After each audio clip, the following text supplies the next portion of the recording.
تو کہا میں نے دیکھا کہ حضور کے کندھوں کے درمیان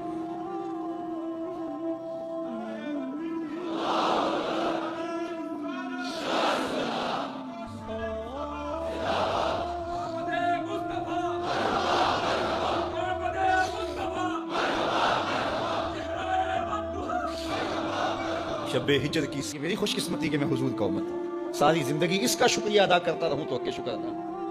ہم حضور کی امتی، نبی انتظار کرتے رہے، نبی منتظر رہے۔ حضرت خلیل اللہ کی بارگاہ میں پکار رہے ہیں، ربنا وابعث فیہم رسولا، مالک رسول بھیج دے۔ وہ کہتا ہے لیسا بفظ ولا بغلظ، وہ ترشرو نہیں ہوگا، سخت مزاج نہیں ہوگا، ماتھے پہ شکنیں لانے والا نہیں ہوگا، وہ پیار بانٹنے والا ہوگا، بس وہ آیا چاہ رہا ہے۔ حضرت عیسیٰ نے تو نام بھی بتا دیا، مبشرا برسول یاتی من بعد اسمہ احمد، لوگوں میں جا رہا ہوں، چلو نام بھی بتا دیتا ہوں، میرے بعد جو آنے والا اس کا نام احمد ہوگا۔ نبی انتظار کرتے رہے، 12 نبیوں نے انتظار کیا حضور کی امت میں ہونے کے لیے، تمنا کی۔ نستورہ راہب انتظار کرتا رہا، بحیرہ راہب انتظار کرتا رہا۔ شب ہجر کی سختیاں کوئی اس سے جا کے پوچھے، تیری راہ تکتے تکتے جسے صبح ہو گئی۔ زندگیاں گزار دی انہوں نے۔ سلمان فارسی کی کہانی سن لو، مجوسی کے بیٹے تھے، حق کی طلب میں نکلے، باپ نے گھر سے نکال دیا، ایک پادری کے پاس جا کے رکے، زندگی بھر اس کی نوکری کی۔ جب اس کا آخری وقت آیا، اس نے کہا میری تدفین کے بعد غموریا چلے جانا، وہاں کا پادری خدا رسیدہ ہے، تجھے اس سے کچھ مل جائے گا۔ کہتے میں وہاں سے غموریا آ گیا، پھر اس پادری کی ساری زندگی خدمت کی۔ جب وہ مرنے لگا تو اس نے کہا کوئی ایسا شخص نہیں ہے جس کے پاس اب میں تجھے بھیجوں، لیکن نبی آخر الزمان کی ظہور کے لمحے آ گئے، تو یہاں سے یثرب چلا جا، وہ اس نبی کی ہجرت گاہ ہوگی، تیری زندگی سنور جائے گی، تو نے بڑی محنت کی ہے، بڑی نوکری کی ہے میری۔ کہتے میں نے اس کو کہا کہیں ایسا نہ ہو میں دھوکہ کھا جو مجھے کوئی نشانی بتا۔ اس نے کہا 3 نشانیاں، ایک صدقہ نہیں لے گا، دوسرا ہدیہ رد نہیں کرے گا، تیسرا 2 کندھوں کے درمیان مہر نبوت۔ کہتے میں نے اس کی تدفین کی، یثرب کی جانب جاتے ہوئے ایک قافلے میں شامل ہو گیا، انہوں نے مجھے پکڑ کے اپنا غلام بنا لیا، لیکن میرے پہ مہربانی یہ کی کہ مجھے بیچا جا کے مدینے میں۔ ایک یہودی نے مجھے خرید لیا، میں اس کے بعد میں گوڈی کرتا تھا، کام کرتا تھا، کھجوریں توڑتا تھا، لیکن میں انتظار میں تھا کہ کبھی وہ نبی آخر الزمان آئے تو مجھے دید ہو، کبھی عرش پر، کبھی فرش پر، کبھی ان کے در، کبھی در بدر۔ غم عاشقی تیرا شکریہ، میں کہاں کہاں سے گزر گیا۔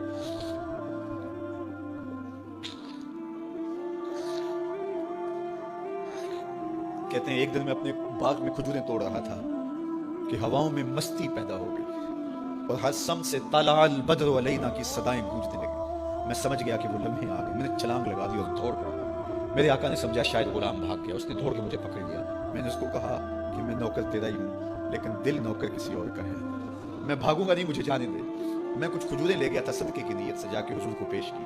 آقا کریم نے فرمایا ہم نبی صدقہ نہیں لیتے۔ کہتے ہیں نشانی ایک پوری ہو گئی۔ کہتے ہیں کہ میں کچھ دنوں کے بعد اور کھجوریں لے گیا، اور میری نیت ہدیہ کی تھی، میں نے پیش کی، حضور نے قبول فرمایا۔ لیکن میں بھی کہتا تھا تیسری نشانی بھی پوری ہو لے تو پھر مانوں گا، اور وہ کیا تھی؟ 2 کندھوں کے درمیان مہر نبوت۔ کہتے ہیں ایک دن حضور میرے باغ میں آئے، اور آقا کریم نے اپنے مبارک کندھے پہ چادر رکھی ہوئی تھی، اور چادر کی اوٹ میں مہر نبوت چھپی ہوئی تھی، اور میں پیچھے ہو کے دیکھتا تھا، اور میری آرزو یہ تھی کہ کوئی تیز جھونکا ہوا کا آئے اور چادر ہٹ جائے اور میں مہر نبوت کی زیارت کر لوں۔ حضور میرے ارادہ قلب سے آگاہ ہوئے، فَأَلْقَى إِلَيَّ رِدَاءَهُ، حضور نے چادر اتار کے میری جانب پھینکی، اور پھر ایسے رخ کر کے فرمایا انظر إِلَى مَا أُمِرْتَ بِهِ، اس پادری نے جو بتایا تھا دیکھ لے آ کے۔ تو کہا میں نے دیکھا کہ حضور کے کندھوں کے درمیان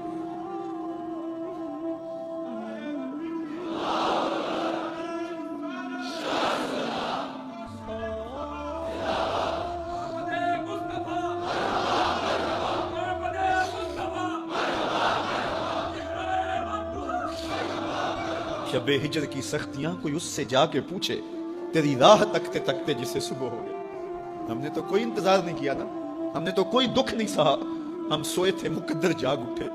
ہمارے والد مسجد سے مولوی صاحب کو بلا لائے، انہوں نے کان میں آ کے کہا مبارک ہو تو حضور کا نوکر بن کے آ رہا۔ میرے والد گرامی ایک شعر جھوم کے پڑھا کرتے تھے، محمد جانے جانا ہے، پیغمبر ہو تو ایسا ہو، رسولوں کی بشارت سے مبشر ہو تو ایسا ہو، امر توقیر کا سب کو موکر ہو تو ایسا ہو، کیا ہم کو غلام ان کا مقدر ہو تو ایسا ہو۔